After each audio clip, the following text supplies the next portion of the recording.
And then, there's another video. I don't know who this is. I don't think I've ever watched any of their stuff before. But it was, again, it was something that was recommended to me. So, but yeah, so we'll see how it goes. Games becoming $80 is a good thing for casual gamers. Before you hit that dislike button, let me explain myself. More and more studios are looking at releasing base games for $80. Not special editions, not bundles, just the standard version of a game for nearly $100. As a casual gamer, at first, this was quite frustrating, but now, weirdly, I think it might actually be a good thing for us, because it's exposing how badly the AAA space has lost touch with its audience, and it's forcing more and more of us to look elsewhere, towards better value, better experiences, and yes, towards the massive backlog most of us have waiting for us. $80 isn't just a number, it changes how people buy games. At that price, you're not making a casual purchase anymore. You're making a judgment call. So what he's trying to say is, I think what he's trying to say is having these companies make their games $80, like for like the base game, is a good thing, because eventually they're going to see that it doesn't work and that people aren't going to actually shell out $80 for a game. I don't necessarily think that's true, because you're still going to always have your diehard people, or, your whales, or just people that are just completely ignorant and they're like, wow, $80 is a lot. Well, I guess. I mean, it is a really popular game. Yes, fuck it, I'll go ahead and get it. You're still going to have people that are going to buy this crap. They're still going to find a way to pay $80. What's his face from Borderlands or 2K Games or whatever, he said the same thing. People that really want it are going to find a way. You might even see people try to take out little cash advances. So, I mean, it is what it is. But I don't necessarily think this mentality of, oh, well, they're going to see that it's not going to work, and so it's a good thing, and they'll go back down. Whatever helps you sleep at night, buddy. Asking, is this purchase worth it? And more often than not, the answer is no. And it's not just about whether the game is fun, it's whether it respects your time, whether it works at launch, or whether it gives you a complete experience. But increasingly, AAA titles are launching with major bugs, incomplete systems, or a clear roadmap that tells you this game will eventually be good, just not today. And even when the game is good, it often takes far too much of our limited free time just to get to the part where it actually becomes enjoyable. So when the price tag jumps to $80, people start asking, why would I pay more for less confidence in what I am buying? Now let's not pretend that this is coming out of nowhere. This price hike isn't being introduced in a golden age of AAA quality. It's happening at a time when the big studios have burnt an enormous amount of trust. Games like Halo Infinite, Battlefield 2042, Redfall, Avowed, Dragon Age the Veilguard, and any of the latest Call of Duty titles have completely misjudged what players actually want. You can only disappoint players so many. Yeah, it's gotten to the point where AAA developers have gotten so big, and they have so many people that work under them, that they need more and more money to be able to just cut even. And as that need for more money just to cut even kind of, goes up and up and up and up, they're going to be pushing more of this. Like, okay, well, we need to make more money, even though we're already making a boatload of money. We can always make more. Investors want to see improvement. They want to see number go up. And if number don't go up, investor leave. So, I mean, you're going to continue to see this crap until that landscape kind of shifts into wanting to see more indie developers thrive and see that, well, better success or more profitable success can be done with, like a skeleton crew or indie developers and stuff like that. So I think you're going to see a lot of investors kind of like shift to that. But on the point of the $80 thing,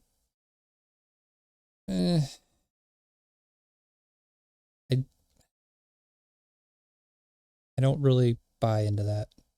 Many times before they stop trusting you. And asking for $80 while that trust is broken, that's not just tone deaf, you're burning the last bridge you have with your audience. Now let's not forget the bigger context. Life in general is more expensive than it has ever been. Inflation, rent, fuel, food, utilities, everything has gone up. So naturally, we, your casuals, are tightening our budgets, and luxuries like video games are even less of a priority now. We're being more careful and more selective with our purchases. And that's where this whole $80 shift becomes a breaking point. Because if a game's not guaranteed to deliver, I will say they did choose a bad time to do this, as far as like the inflation and everything, but they're also using that as a crutch. They're like, well, we have to do it because of the inflation. No, you don't have to.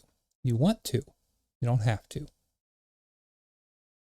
They can make their money back through monetization means. We all know how much money they make off of that kind of stuff. So there are other ways to make your money. It's easier to ask somebody to spend $5 a month than it is to tell them to throw $80 to $100 at something right out the gate.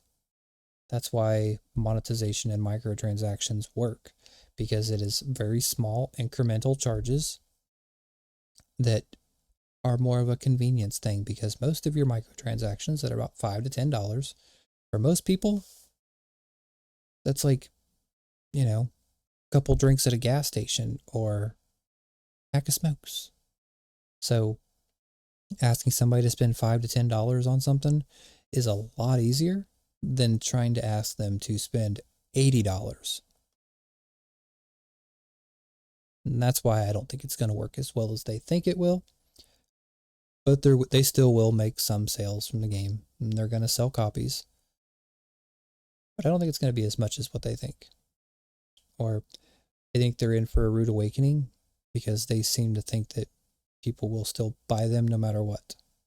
we're just not going to take the risk. Not when there are dozens of other options out there for half the price or less. Here's something that's often overlooked. Casual gamers aren't just worried about money, we're worried about time. If I only have 2 hours to play on a Saturday evening, I want to spend that time actually playing and having fun. Not getting frustrated over bugs or sitting through a 2-hour grind just to try and see if I can get to the fun part, which might not even show up. We want focused, intentional design and fun. We want games that respect us as players. That used to be what AAA studios excelled at, but now there's no passion or innovation anymore. A lot of these games feel half-baked, and it makes spending $80 feel irresponsible and stupid. When thinking about this $80 price tag on games, I actually get quite excited by it now, because for me this is finally the death of FOMO. Now, one of the biggest time wasters I've ever had in my life was playing Starfield. I spent over 90 hours playing that game, waiting for a fun that never showed up. I felt scammed out of my time and money after playing that game. I could have played so many more incredible games instead. And now looking back, I think the only reason why I pushed through playing Starfield was because of FOMO. I was scared I would miss out on fun that never actually showed up. A lot of these AAA companies have already ruined their reputations, but sticking $80 on these games has finally killed any remnants of FOMO for me. So I'm so excited to finally get through my backlog now. All this negativity aside, there really has never been a better time to be a gamer. Modern indie games and smaller titles have honestly given me some of the most fun I've ever had in gaming. I can agree with that. There's been way more better indie games than AAA games, I'd say, within the last 5 years. Like, indie and AA studios are just dominating as far as sales, likability, ratings, just overall good games. And your AAA slop is just one failure after the other. They don't take the risk. They don't care anymore. They just want to increase those profit margins. That's all. But, you know, your indie developers and your AA's, I mean, they want to make good games because they want to make the kind of games that they want to play. And those are the games that are going to sell. Do I miss the old days where it was the AAA developers were the ones making all the good, great games and memorable kind of stuff. Yeah, it was good. It was nice. It's amazing what corporate. A lot of these games are made by devs who actually know and understand what players really want, and they're bringing originality and innovation to the table. They're also the only reason features like couch co-op are still alive. These games are cheaper, they're creative, and they're often better designed than their bloated AAA counterparts. And the result? Most of us have backlogs with tons of brilliant, untouched experiences just waiting for the right moment. So now when an $80 game drops, I'm not going to be tempted. I'll be relieved. Now, I think one message a lot of AAA studios like Ubisoft or EA Games needs to hear is that they've lost their throne. They simply aren't it anymore. It almost feels like they're living in some weird delusion. Just because some incredible developers like From Software or Larian Studios are praised, doesn't mean that they are on the same level simply because they also make big games. They aren't the same anymore, no matter how much they try to convince us. Now, I'm gonna say something a little bit controversial. Grand Theft Auto 6, if it lives up to its hype, could easily sell at $100, maybe even $120 and still break records, because it is Grand Theft Auto, and because it is Rockstar Games. This is a one-of-a-kind exception though, but I wouldn't be surprised if other AAA publishers would try to push for the same pricing if Grand Theft Auto 6 is that expensive. In reality, I can't even think of any other company. That is a slippery slope. And I'm pretty sure we all feel the same way. So if they charge $100 and they make a bunch of money off of it and people buy it, because people will buy it because they love their GTA garbage crap. I'll be honest, I'm not a fan of GTA, never have been. Haven't played one since, what was it? San Andreas was the last one that I played. So, I'm not a big GTA fan. I don't see all the hype around it. But I'm not going to bash those that like it, but there are a lot of people out there that just really like GTA. And a lot of them are kids. A lot of kids play GTA. I know a lot of adults do too.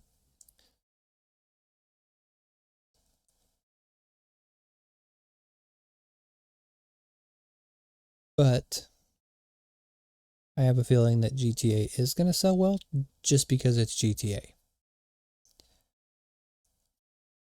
But there's not a lot of games that could get away with that. Like, I'll be honest, like most of your Activision, Ubisoft, all those kind of games, there's no way in hell anybody would spend $100 on any of their games. So, I'm just saying. I think Rockstar is one of the few developers that could actually get away with it. I'm gonna grab a drink. I'll be right back.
Okay, I'm back.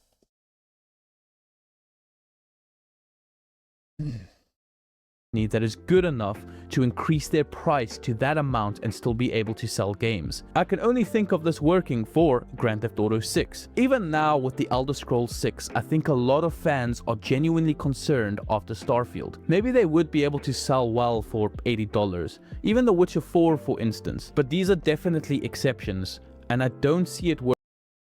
I can definitely foresee The Witcher releasing for 80, and as much as I'd hate to say it, I can see it selling a lot because of what it is. But that's not necessarily a good thing. Simply because I remember when Witcher 3 first came out, and then Cyberpunk's release or whatever. Cyberpunk kind of did some damage to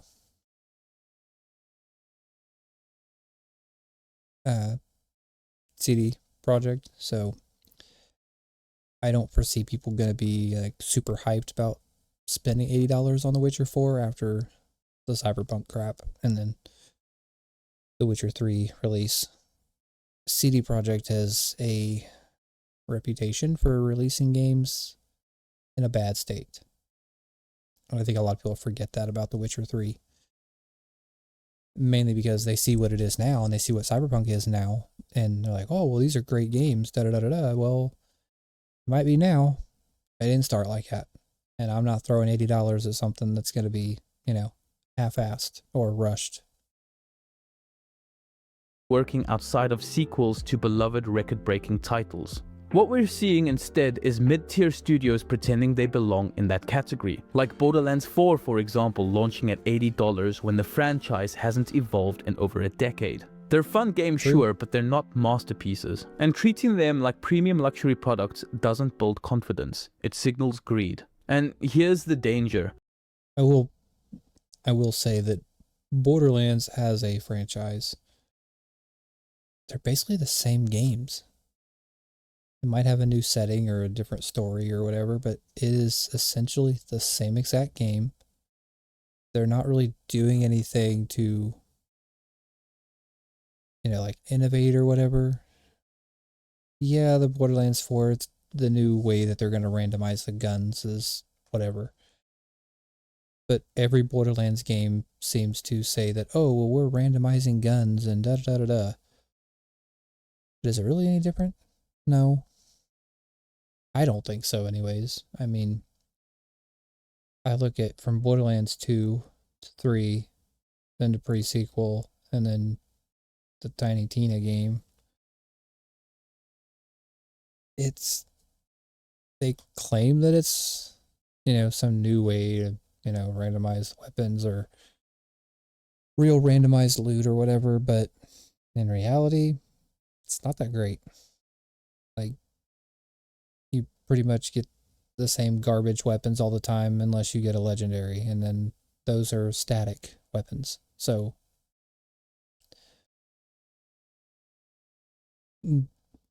mix that with the fact that Borderlands games revolve around 4 characters, usually at launch. And it's pretty much the same thing every time. You've got a mage, you've got your warrior type class, and then you've got a rogue type class. That's it. There's nothing new, there's nothing innovative. It's usually just some kind of ripoff. And they still have the same kind of millennial pop culture reference humor. It's just, it's so bland. AAA studios are slowly pushing away the audience they rely on most. Not the YouTubers or streamers, not the hardcore grinders, but the everyday players. The ones who buy a few games a year, the ones who gift games during holidays, and the ones who show up because gaming is fun, not a second job. If you alienate those players, you're not just shrinking your profits, you're shrinking your future. And that's exactly what's happening. People are shifting to indie titles and to older games because there, at least, you feel like you're getting something for your money. In a strange way, this whole $80 pricing trend might be doing us a favor. It's forcing players to be more thoughtful with their time and money. It's reminding us that there's a whole world of games beyond what is being heavily marketed to us. And it's putting pressure on AAA studios to actually earn the price they're asking for. So yeah, it's frustrating, but it's also a correction, a wake-up call. And maybe, just maybe, it's going to push gaming into a healthier, more balanced future. Or maybe this will be the straw that finally breaks the camel's back. As always, thank you everyone for watching, and thank you so much to my Patreons as well. If you're interested in my Patreon to support this channel, please do check it in the link below in the description. And again, thank you so much to Asmongold and every one of Asmongold's fans for making this channel a reality. And I hope you all have a wonderful day. All right. So, my thoughts. I think there's a lot of copium going on here, but I can understand where he's coming from.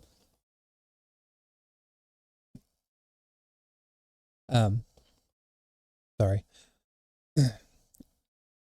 I see what he's trying to say.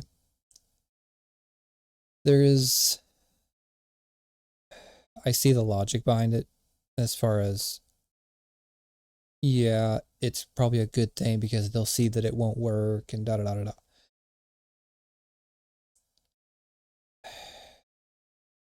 I understand how that most people might think that, or how he might think that, and I can kind of see that point. And while I would love for that to be the case, and to see these $80 games just go into the shit house, at the end of the day, people are going to buy this stuff. They're going to find a way to spend $80. That's just the reality of it. And these companies are going to continue to push as much as they can, however they can. And as long as people spend money on it, and as long as people buy it, these bigger companies that are charging $80 are going to see it as, okay, it works. We can actually do this. People are actually dumb enough to spend $80 on a game. Okay, give it a few months. We'll start charging 90, then 100, then 110. And they're going to keep taking it and taking it and taking it and taking it. They're going to try and keep pushing it for as much as they can, as long as the sales reflect it. And I can tell you right now, depending on the game, I think it'll reflect. People will tend to buy these games. Sales will go up. Not as much as what they think it will. I think they're kind of like overcorrecting as far as what they're projecting. But you'll still see stuff. That was a good video.